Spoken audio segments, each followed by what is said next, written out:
फिर नेक्स्ट जो है दिस, या आई थिंक सो, ये इमेज क्लियर है इतना, दिख रहा है इसमें? So this is the liver portion, है ना, and this is the falciform ligament, and definitely this, the outermost covering of the liver is Gleason's capsule. My God, sir, ये real image है? Come on, yes, always, ये real image ही है ना। Yes. डर लग रहा है then I can skip. Sir, अजीब लग रहा है, डर भी लग रहा है, दोनों लग रहा है। So shall I skip this कि रहने दो? तो सर No. ठीक है। नहीं सर, रहने दो ना, पढ़ाओ। But ultimately you have to face this in future ना।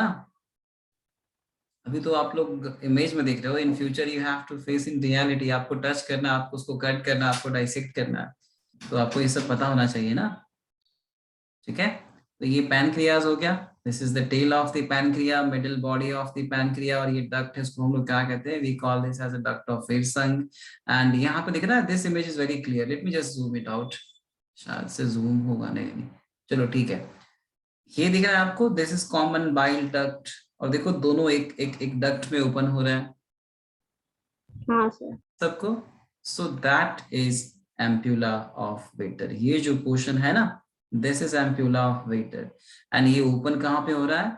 Major duodenal papillae. तो उसके बगल में जो मसल्स होते हैं, sphincter muscles, that is called as sphincter of Oddi. Clear it na? So actually, along with the learning, we are also doing a kind of online dissection or online practical of this corpse. But समझ में आ रहा है? Okay. Yes.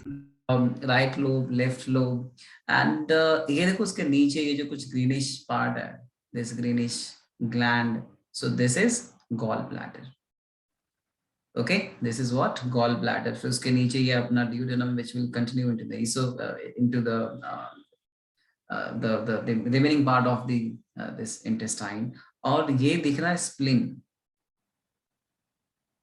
ये जो होता है spleen होता है। spleen का जो function होता है, किसी को पता है इसका function क्या होता है? Main function of the spleen? So lymphatic organ. Lymphatic organ तो होता है, but इसका function होता है, it is graveyard RBC, है ना? RBC का जो destruction, हाँ सर। वो कहाँ पर होता है?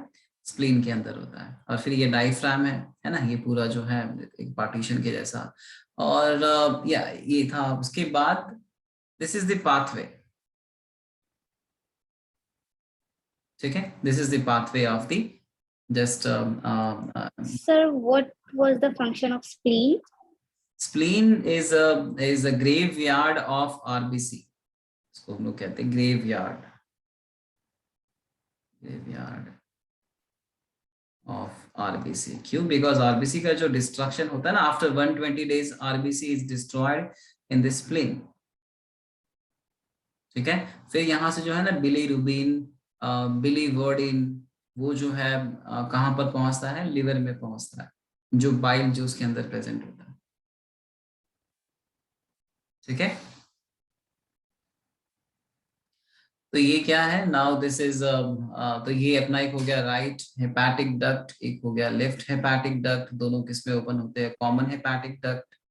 ओके, फिर ये आपको दिख रहा है यहाँ पे उसने दोनों एरो दिया है। इसका मीनिंग क्या होता है कि the bile juice can flow in both the directional in this, है ना। सो सिस्टिक डक्ट के अंदर जो है बाइल ज्यूस वहां से आ भी सकता है, and it can also enter. So it can leave the bile duct, it can leave the cystic duct. और जैसे अज्यूम करो कि यहाँ पर क्या है, एक गॉल ब्लैडर है ना। तो the same duct will receive the bile juice from the liver, and the same duct will also release the bile juice into the duodenum, है ना। तो सिस्टिक डक्ट में क्या होता है कि जो बाइल जूस का जो फ्लो होता है that is multi directional, multi not but by directional होता है। फिर ये किस में ओपन होगा था? Common bile duct. फिर किस में? फिर देन कॉमन बाइल डक्ट। और फिर देखो वहां से भी वापस आ सकता है। ये दिख रहा है आपको? जैसे मान लो कि अगर वो स्फिंक्चर क्लोज्ड है, तो वो जो बाइल जूस है that can also flow back to the gallbladder। और फिर ये क्या है? This is pancreatic duct from the pancreas.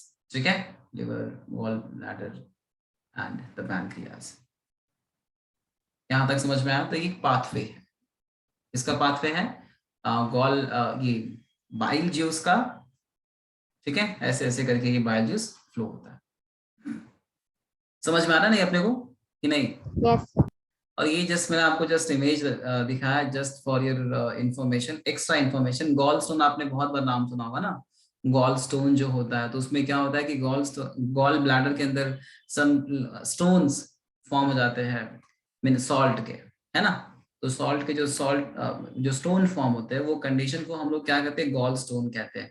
तो ये जो है ये रेडियोग्राफ है, मतलब एक्सरे से लिया होगा ये फोटो। और ये क्या है, आफ्टर द ऑपरेशन, मतलब कि जब उसके गॉल ब्लैडर को रिमूव किया था, उसके अंदर ऐसे इतने सारे स्टोन्स मिले, ठीक है, दिख रहा है? Yes, sir. Sir, what is the cause of these stones?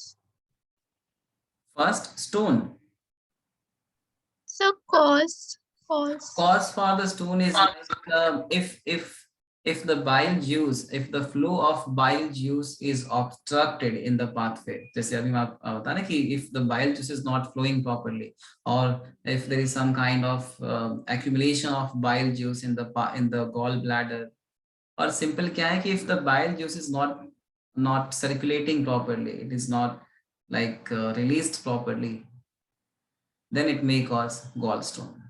क्योंकि अगर आपको पता होगा ना कि if salt remains sedimented or stable for a long period of time, so it may get crystallized, है ना। तो क्रिस्टल स्ट्रक्चर फॉर्म होते हैं, आपने पढ़ा होगा शायद से, क्रिस्टलाइजेशन ऑफ द सॉल्ट या फिर जो कंपाउंड होते हैं ना, so that crystal may form the stone। Okay, sir. Thank you. ठीक है, so that crystal, if the crystal is very small in size, so that can be treated with the drugs, but if the crystal is very large, then we have to do the surgical removal।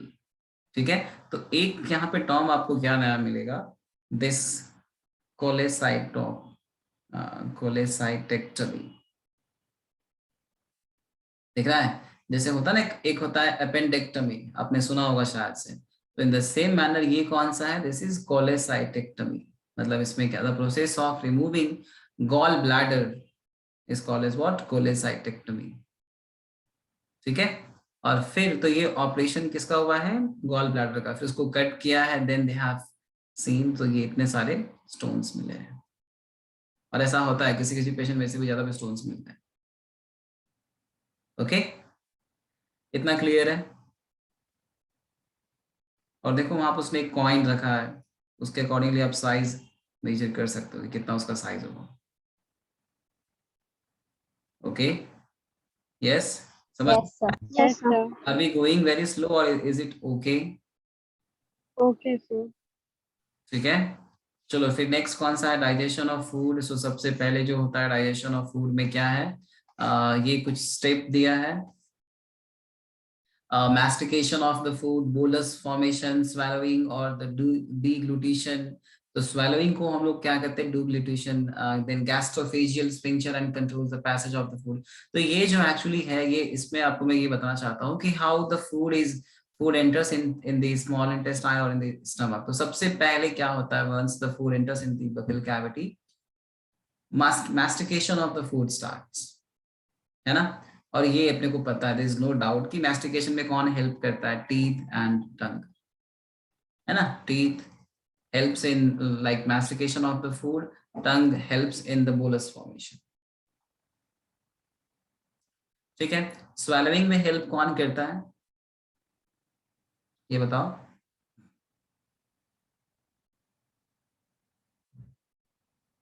Which part of the alimentary canal will help in the swallowing of the food?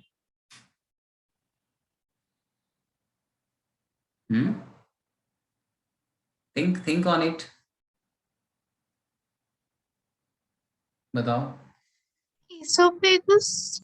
Oesophagus से पहले एक और structure आता है ना, Sir, ovula. Uvula नहीं, actually uvula prevent the entry of food into the nasal cavity ना। uvula होता है और एक soft palate होता है, so together they like prevent the entry of food into the nasal cavity। तो वो नहीं करता है, बट एक और स्ट्रक्चर होता है इसोफेगस के साथ में, एक और स्ट्रक्चर होता है, मुझे उसका नाम चाहिए। यस, देखो, Pharynx. pharynx है ना। सो pharynx एंड esophagus टुगेदर। देखो pharynx जो होता है, it is a common passage for food and water, air. उसके बाद जब फूड जैसे ही वो ईसोफेगस में पहुंचता है, देन स्वेलिंग स्टार्ट हो जाती है, ईसोफेगस। और वो मूवमेंट को हम लोग क्या कहते हैं? दैट इज वेरी इजी ना? पेरिस्टाल हाँ, peristalsis, पेरिस्टाल peristalsis movement. So can we control this peristalsis movement once it started? No No. No no sir So अपने pharynx के यहाँ पे और at the opening of the esophagus देखो एक स्पेशल टाइप के skeletal muscles होते हैं। उसके बाद फिर कौन से मसल चालू हो जाते हैं? Smooth muscles, smooth muscle peristalsis. So that is why we can not control the peristalsis.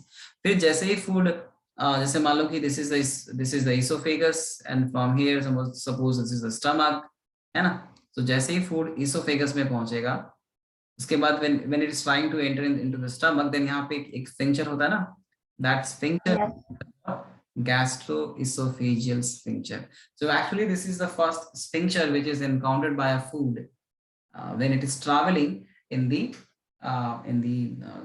alimentary canal. ठीक है? तो फर्स्ट स्फिंक्टर कौन सा होता है? gastroesophageal esophageal sphincter which controls the passage of food in the stomach. ठीक है? Okay, चलो फिर नेक्स्ट यहाँ पे क्या है? Next is digestion by the saliva. सबसे पहले जो डाइजेशन होता है वो स्टार्ट कहाँ पर होता है? सलाइवा, मतलब अपने बकल कैविटी में होता है। तो मैंने यहाँ पे कुछ केमिकल स्ट्रक्चर मतलब कि ड्रॉ किया मैंने स्टार्च का, ताकि आपको पता चले कि कैसे वो एक्चुअली डाइजेशन करता है। तो ये तो अपने को पता है कि ऑलमोस्ट 30% ऑफ द स्टार्च, जो अपने फूड के अंदर जो स्टार्च होता है उसमें से 30% जो स्टार्च होते हैं उसका डाइजेशन कौन करता है? Salivary amylase. Sometimes this salivary amylase is also called as alpha amylase. पता है किसी को? अगर नहीं पता है, so you can note down salivary amylase is also called as alpha amylase. क्यों बोलते हैं? देखो salivary amylase का नाम क्यों? Because it is present in the saliva, so there is no doubt. But why we call this as alpha amylase? Because it breaks the alpha 1,4 linkage of the carbohydrate. दिख रहा है? अगर आपने वो chapter पढ़ा होगा biomolecules, then in that you might have studied कि ये जो कार्बोहाइड्रेट है उसमें दो टाइप के बॉन्ड होते हैं। एक होता है अल्फा 1,4 लिंकेज, एक होता है बीटा 1,4 लिंकेज। ठीक है? अगर नहीं पता है, so you can like listen here. दो टाइप के बॉन्ड होते हैं, अल्फा 1,4 बीटा 1,4। तो स्टार्च हो गया, उसमें कौन सा होता है लिंकेज? अल्फा 1,4, है ना? And starch is what? It is a polysaccharide ना, ये तो अपने को पता है ना, starch is a polysaccharide. Starch हो गया और एक हो गया cellulose. Cellulose is also polysaccharide, but we are unable to digest the cellulose. But why? Because both of these carbohydrates are what? They are polysaccharides. So why we are able to digest the starch and why not cellulose? क्यों? Cellulose में beta bond होता है। Exactly. Cellulose के पास कौन सा linkage होता है? Beta 1,4 linkage. And for the digestion of that bond, our body can do not secrete any enzyme. तो उसकी वजह से cellulose is not digested inside our body. ठीक है? अब समझ में आया कि why cellulose is not digested? If you want, you can note down this. Okay, starch has alpha 1,4 linkage, which is digested by the alpha amylase. Okay, whereas cellulose contains, or cellulose has beta 1,4 linkage bond. That is why cellulose is not digested by the alpha amylase. ठीक है? ये आप note down कर सकते हो. Then we will proceed ahead.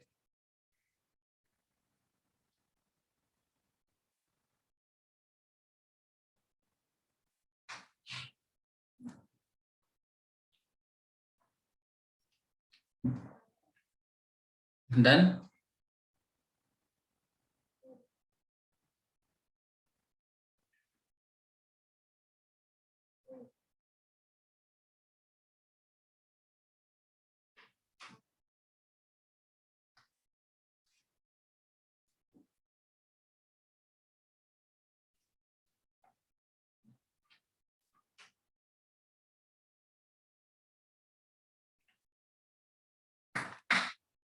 Yes.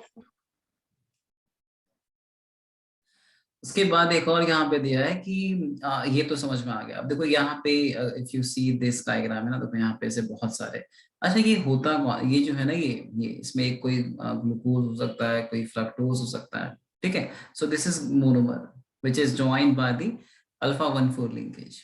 तो जब वो एंजाइम, बट हाँ एक इंपॉर्टेंट यहाँ पे क्या है, this alpha amylase is a hydrolysing enzyme. ये दिख रहा है, why hydrolyzing? Because it uses water molecule to break down this bond.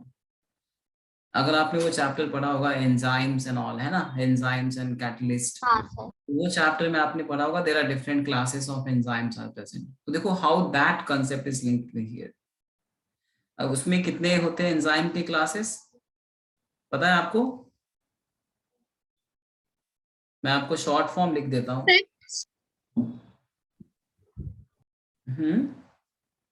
एक होता है ऑक्सीडोरिडक्टेज, है ना, एक क्या होता है Yes. ऑक्सीडोरिडक्टेज, ट्रांसफरेंस। एक होता है ट्रांसफरेज, ठीक है, मैं पूरा नाम नहीं लिखूंगा, इट विल टेक टाइम। एक होता है हाइड्रोलेज। तो ये हाइड्रोलेजेस क्या करता है, it uses water molecule to break the bond. तो ये जो है अल्फा अमाइलेज, अब कौन से ग्रुप को बिलोंग करता है, या फिर नहीं, नॉट ए ग्रुप बट कौन से क्लास को बिलोंग करता है, अल्फा अमाइलेज Hydrolysis. को। तो अब समझ में आया, this is how you have to link this to different concept. आपको ऐसे लिंक करने हैं, और मोस्टली ऐसे टाइप के ही क्वेश्चंस आते हैं कि आपको, ताकि actually they want to check कि आप कैसे एक कॉन्सेप्ट को या फिर दो अलग अलग कॉन्सेप्ट को आप कैसे लिंक करते हो। तो यहाँ पर उसका लिंक है, ठीक है। और बाकी मुझे बता दो फिर एल का मतलब क्या होता है फिर? लाइज। लाइज जो वाटर मॉलिक्यूल को यूज करेगा उसको ब्रेक डाउन करने के लिए, नहीं वाटर मॉलिक्यूल नहीं, apart from the water molecule कोई भी कंपाउंड को वो यूज कर सकता है ब्रेक डाउन करने के लिए, तो उसको हम क्या बोलते हैं, लाइज। सो ये भी क्या है, it is a kind of digestive enzyme. फिर ये क्या है, आइसोमरेज, है ना। किसी को पता है कोई एक example, name of the isomerase? किसी को एक एंजाइम का नाम पता है जो आइसोमरेज है? अच्छा मुझे बताओ कि आप लोगों ने वो पढ़ा है ग्लाइकोलाइसिस? हाँ सर। Yes, sir. जब DHAP जो है, जब PgAl में कन्वर्ट होता है, उसको कन्वर्ट कौन करता है? Isomerase. है ना Isomerase. आइसोमरेज होता है ना वो, ठीक है। Yes, sir. तो ऐसे आपको याद रखना है। फिर लाइगेज कहाँ पे यूज होता है?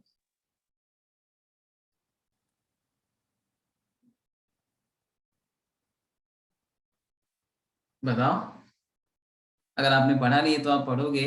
DNA लाइगेज एक एंजाइम होता है which joins to sticky end of the DNA। ये बायोटेक्नोलॉजी में, रिकॉम्बिनेंट बायोटेक्नोलॉजी में इसका यूज करते हैं, ठीक है। समझ में आया इतना? हाँ सर। चलो फिर नेक्स्ट यहाँ पे क्या है, मैंने कुछ एग्जांपल बताया जो थोड़ा सा अलग था बट रिलेटेड कॉन्सेप्ट है। तो ये देखो यहाँ पे दिख रहा है, ये हो गया glucose, alpha D glucose, alpha D glucose. तो ये भी आप याद कर सकते हो, अल्फा है, अल्फा 1,4 लिंकेज ब्रेक हुआ है, तो जो ग्लूकोज फॉर्म होता है वो भी कौन सा होता है, अल्फा, ठीक है। तो ये जो है एक्चुअली जब स्टार्च को ब्रेक डाउन करता है, कौन करता है, टाइलिन कह सकते हैं, या फिर अल्फा अमाइलेज, या फिर salivary amylase. So starch is converted into maltose, ये आपको याद रखना है, starch is converted into maltose, and this maltose is made up of 2 glucose unit,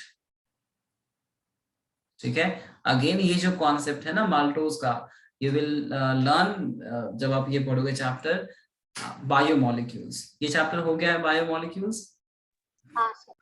ठीक है। तो आपको ये पता होना चाहिए, जैसे माल्टोज में क्या होता है, 2 ग्लूकोज होते हैं, फ्रक्टोज में क्या होता है, 1 ग्लूकोज इज फ्रक्टोज, नहीं सॉरी, सुक्रोज में क्या होता है, 1 ग्लूकोज 1 फ्रक्टोज होता है ना, हाँ सर। ठीक है।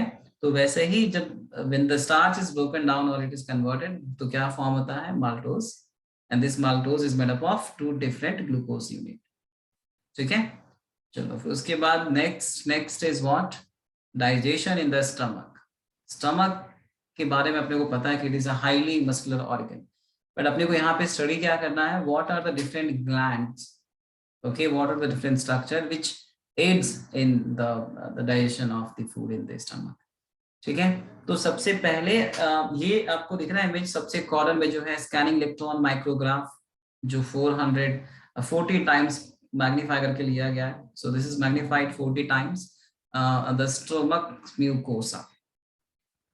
तो म्यूकोसा जो होता है, देयर आर स्मॉल पिट और द ओपनिंग प्रेजेंट, जिसको हम लोग क्या कहते हैं, म्यूको गैस्ट्रिक पिट्स। ठीक है, तो गैस्ट्रिक पिट्स क्यों बोलते हैं, बिकॉज मैनी स्मॉल पिट और ओपनिंग इज प्रेजेंट, और ये गैस्ट्रिक पिट जो है ये ऐसे दिखता है इंटरनली। यस, समझ में आ रहा है कि कैसे गैस्ट्रिक पिट प्रेजेंट होता है, कैसे दिखता है ये?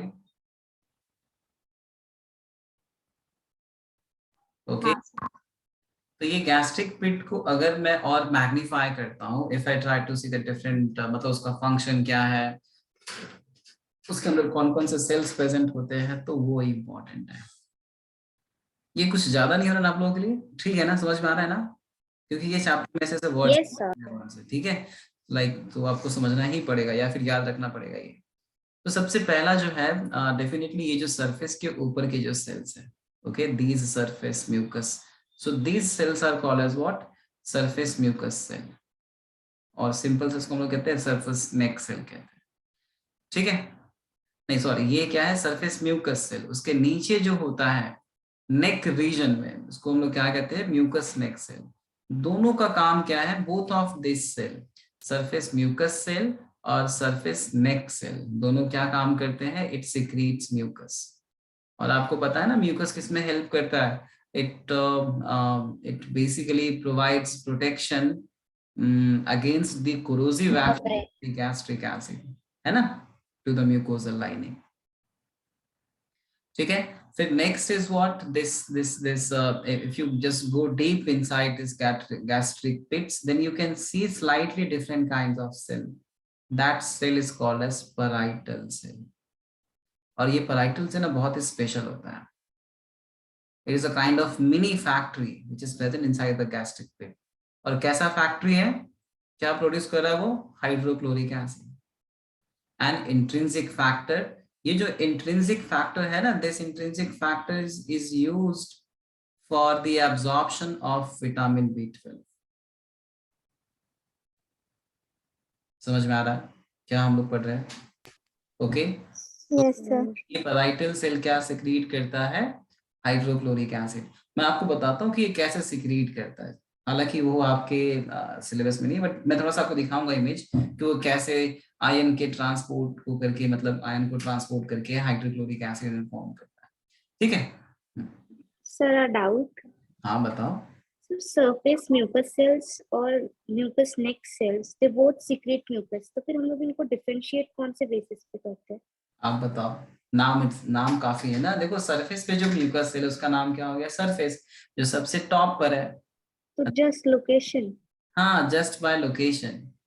और म्यूकस नेक सेल क्या होगा कि यहाँ पे प्रेजेंट होगा, नेक रीजन में। देखो अच्छा यहाँ पे ड्रॉ किया है, तो यहाँ के कुछ सेल्स जो होंगे वो कैसे होंगे, नेक सेल्स के। ऐसा होता है ना कि जैसे हेड हो गया, नेक हो गया, बॉडी हो गया, तो just by location, okay, location के अकॉर्डिंगली म्यूकस सेल होते हैं, सरफेस म्यूकस सेल और mucus neck cells. So they are structurally similar.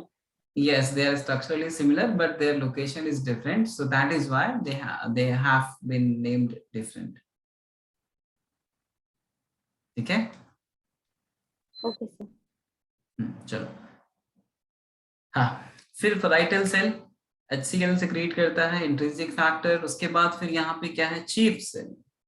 Chief cell को हम लोग एक और नाम से कहते हैं, उसका नाम है जाइमोजेनिक cell.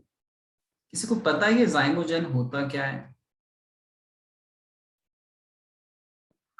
Inactive proteins. Exactly, not protein but inactive enzyme।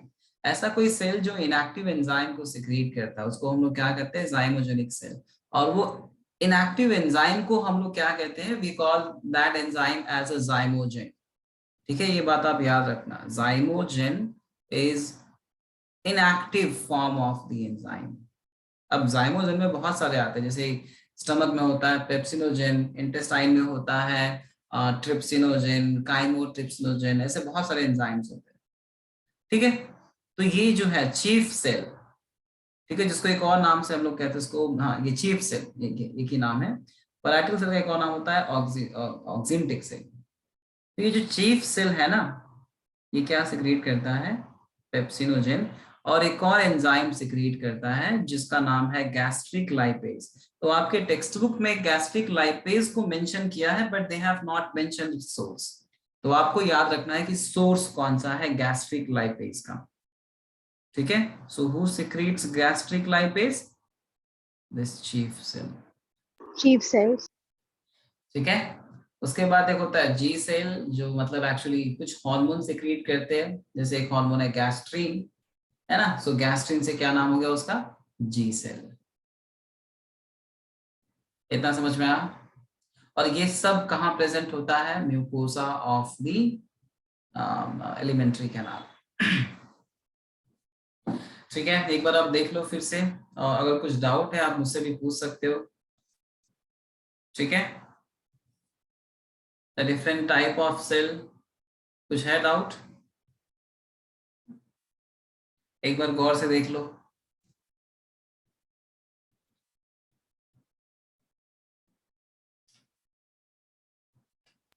Sir chief cell and G cell का लोकेशन क्या होगा? जी सेल्स जो है देखो सबसे अंदर प्रेजेंट है, बिकॉज ये जी सेल जो है ना, ये यहाँ पे रिलीज नहीं होता, बट वो ये जो उसका हार्मोन है ना, वो ब्लड के थ्रू चले जाता है, तो इसके लिए सबसे अंदर प्रेजेंट होता है। G cell is present in the innermost part of the gastric pit. अगर आपको लिखना है आप लिख सकते हो, ठीक है। G cell is present in the innermost part of the gastric pit. हाँ सानिया बताओ। Okay. So what if that vitamin B12 is not absorbed? If the vitamin B12 is not absorbed, then definitely we will have some like mucus problem, and that is also important for the formation of this hemoglobin, na? Yes, sir.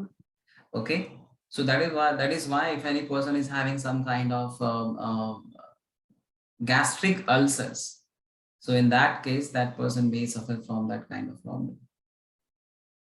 ठीक है, तो gastric ulcers में क्या होते हैं, these cells, okay, like this parietal cell or the mucus cell is getting not infected, but it is not functioning properly.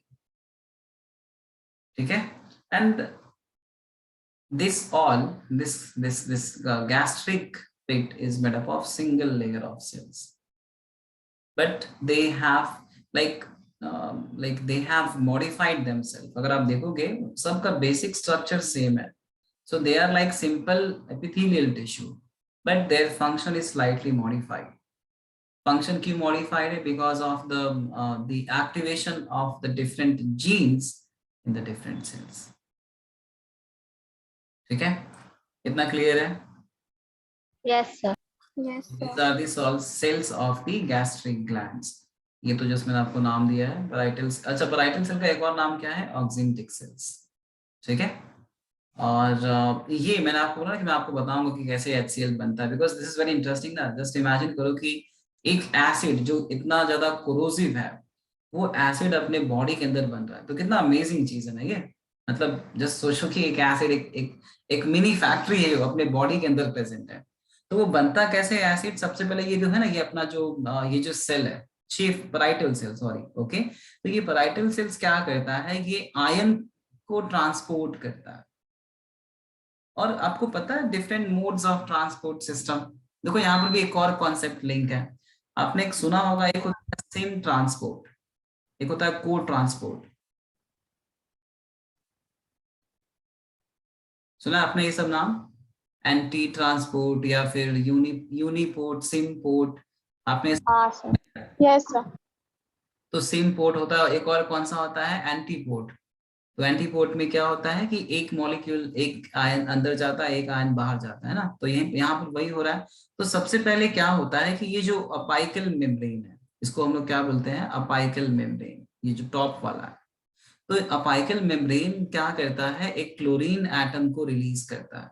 कब release करेगा, जब ये देखो, उसके पहले ये नहीं, इसके पहले ये होगा, क्लोरीन से पहले इसको हम लोग कह सकते हैं कि ये पोटेशियम जब इसके अंदर आता है तब हाइड्रोजन ये कहाँ पर रिलीज करता है, ल्यूमेन में, H+ आयन।